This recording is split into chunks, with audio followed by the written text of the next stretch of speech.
یہ بات جو دو ڈاکو اس کے ساتھ لٹکائے گئے تھے ایک سے کہی کہ تو آج ہی میرے ساتھ فردوس میں ہوگا۔ خداوند یسوع مسیح کو ڈاکوؤں کے ساتھ کیوں مصلوب کیا گیا؟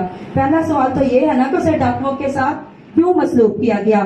کیا دونوں ڈاکو یسوع پر لعن طعن کر رہے تھے؟ اور جو تیسرا سوال ہے وہ یہ ہے ان دونوں میں سے ایک نے نجات کیسے پائی؟ اور تو آج ہی میرے ساتھ فردوس میں ہوگا، اس کا مطلب کیا ہے؟ یہ کلمہ نجات کا کلمہ ہے، یہ یسوع مسیح کے منہ سے نکلنے والا دوسرا کلمہ ہے۔ آئیں اس بات پر غور کرتے ہیں کہ یسوع کو دو ڈاکوؤں کے درمیان صلیب کیوں دیا گیا تھا؟ یسوع کے دنیا کے آنے سے 700 قبل پہلے ایک پیشن گوئی کی گئی تھی جو یسایہ 53 باب میں آیت درج ہے، وہ خطا کاروں کے ساتھ شمار کیا گیا۔ کیا اتنا کافی نہ تھا کہ یسوع اس دنیا میں آیا؟ کیا اتنا کافی نہ تھا کہ اس نے انسانی شکل اختیار کی؟ اس نے صلیبی موت اختیار کی۔ پھر اس کو دو ڈاکوؤں کے درمیان ہی کیوں مصلوب کیا گیا؟ پہلی وجہ یہ ہے کہ یسایہ 53 باب میں جو آیت لکھی گئی وہ بات پوری ہو سکے کہ وہ آدمیوں میں حقیر و مردود، مٹھے غمناک اور رنج کا آشنا تھا۔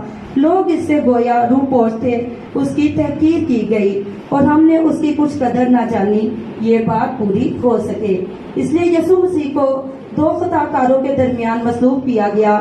لوگوں نے اس کو عام قیدی سے زیادہ اہمیت نہ دی، نہ اس کو بادشاہ مانا، نہ مسیح مانا۔ دوسری وجہ ڈاکو کی نجات کی یہ ہے جو ظاہر کرتی ہے کہ صلیب پر بھی اس کے پاس پوری طاقت، پورا اختیار اور پوری قدرت تھی۔ اس نے ڈاکو کو صلیب پر نجات دی، وہ کمزور نہیں تھا۔ جسمانی طور پر پطرس نے اس کا انکار کیا، اس کے شاگرد اس کو چھوڑ کر چلے گئے، اس کو عدالتوں میں پیش کیا گیا، عدالتیں اس پر کوئی وجہ ثابت کر نہ پائیں، پھر بھی اس کو صلیب دیا گیا، اس کے کوڑے مارے گئے، کانٹوں کا تاج اس کے سر پر رکھا گیا اور اس پر آوازیں کسی گئی۔ بائبل آپ کے پاس ہے تو آپ نکال سکتے ہیں، کیونکہ آپ کو پھر ہی پتا چلے گا کہ کون سا کلمہ ہے جس کی تشریح ہو رہی ہے۔ اس نے اس سے کہا، میں تجھ سے سچ کہتا ہوں کہ آج ہی تو میرے ساتھ فردوس میں ہوگا۔ آمین آمین۔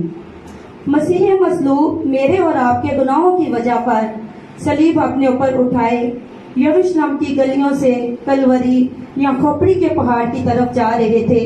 ابن آدم پر کوڑوں کی مار پڑی، سر پر کانٹوں کا تاج پہنایا گیا اور زخموں سے چور میرا اور آپ کا مسیحا کلوری کے پہاڑ کی طرف جا رہا تھا۔